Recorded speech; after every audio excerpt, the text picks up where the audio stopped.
Manyak gerizekalı.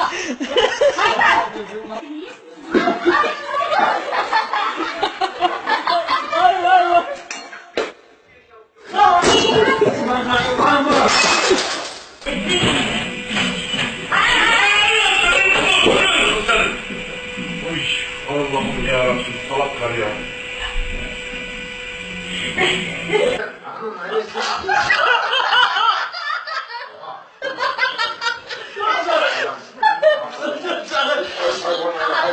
Şaka yaptık lan. Manyak mısın ya?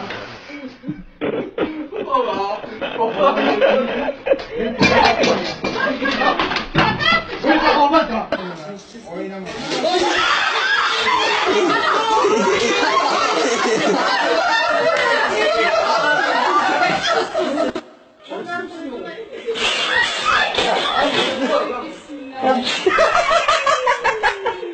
Ya numara çekiyorsun oğlum, bunu kırmaya ne gerek var ya?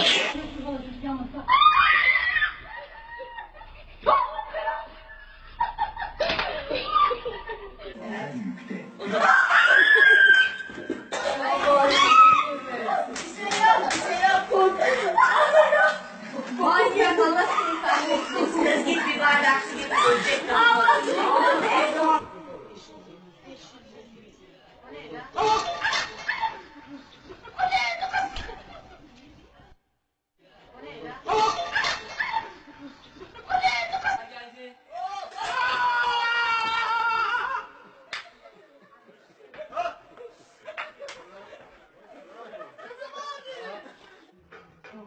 Nasıl kimsiniz be?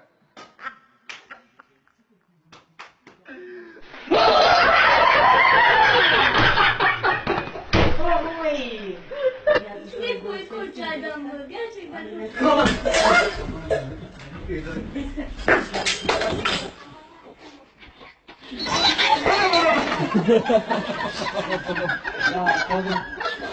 Allah